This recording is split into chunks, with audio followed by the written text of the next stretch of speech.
বাড়িতে বিরিয়ানি বানাবে ভাবছো, কিন্তু দোকানের মতো স্বাদ হচ্ছে না।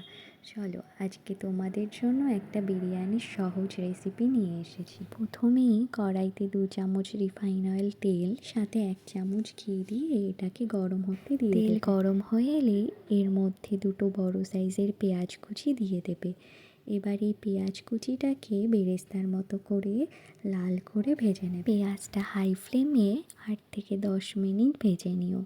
এবার একটা জায়গাতে ভাতের জন্য জল গরম করতে দিয়ে দিতে হবে। জলটাকে একটা প্লেট দিয়ে ঢেকে তার উপরে 4টে এলাচ, 2টো স্টার, 2টো দারচিনি, কয়েকটা লবঙ্গ আর একটা বড় এলাচ আমি গরম হতে দেব। সাথে 1 চামচ জল গরম পাশে দিয়ে এলে আগে থেকে চাল ভিজিয়ে রাখা আমি এর মধ্যে দিয়ে দেব। সাথে সমস্ত কিছু আমি এর মধ্যে গন্ধের জন্য দিয়ে দিই। এইদিকে দেখো বেরেস্তাটা হয়ে এসেছে। হাফ বেরেস্তা আমি ডেকোরেশনের জন্য তুলে রেখেছি, আর হাফ বেরেস্তার মধ্যে 1 কাপ জল, 1 চামচ নুন আমি দিয়ে দিলাম। বেরেস্তার জলের মধ্যে 1 চামচ কাশ্মীরি লঙ্কার গুঁড়ো আর সামান্য একটু ফুড কালার দিয়ে এর মধ্যে আলুগুলোকে আমি ছেড়ে দেব। এবার আলুগুলো 80% সেদ্ধ হয়ে আসলে এগুলোকে তুলে নিতে হবে। এবারে এই পেঁয়াজের রসের মধ্যে আদা রসুন পেস্টের জলটাকে দিয়ে দিতে হবে। আমি আগে থেকে চিকেনের পিসগুলোতে নুন হলুদ মাখিয়ে রেখেছিলাম, যাতে মাংসে ভালোভাবে নুন ঢুকে যায়। এবারে এই জলের মধ্যে চিকেনের পিসগুলোকে দিয়ে দিচ্ছি।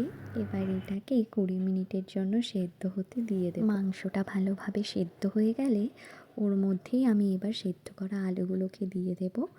আর 500 গ্রাম চালের জন্য আমি এখানে 50 গ্রাম ফ্যাটানো টক দই, সাথে ওপর থেকে দিয়ে দেব 1 চামচ সানরাইজের বিরিয়ানি মশলা। এবার একটা বাটিতে কিছু পরিমাণ দুধ নিয়ে ওর মধ্যে আমি 1 চামচ গুঁড়ো দুধ দিয়ে আর দিয়ে দিলাম 2টো এলাচের গুঁড়ো। এবার একটা বাটিতে সামান্য পরিমাণ জল নিয়ে তাতে 1 চামচ গোলাপ জল আর 1 চামচ কেওড়া জল দিয়ে দেব। এটাকে ভালোভাবে মিক্সড করে এর ওপর থেকে আমি কয়েকটা কেশর ভিজতে দিয়ে দিচ্ছি কালারের জন্য। এবারে কড়াইতে উপর থেকে একটা লেয়ার ভাত আমি দিয়ে দেব। উপর থেকে হাফ দুধের মিশ্রণটা আমি ছড়িয়ে দেব। তারপর হাফ কেশর জলের মিশ্রণটাও দিয়ে দিতে হবে। সাথে কিছুটা বেরেস্তা ওপরে আমি ছড়িয়ে দেব। এরপর আবার সেম প্রসেসে ওপর থেকে ভাত একটা লেয়ার সাথে বাকি দুধের মিশ্রণটা আর কেশর জলের মিশ্রণটা ছড়িয়ে দিতে হবে। আর দিয়ে দেবে 2 চামচ সানরাইজের বিরিয়ানি মশলা।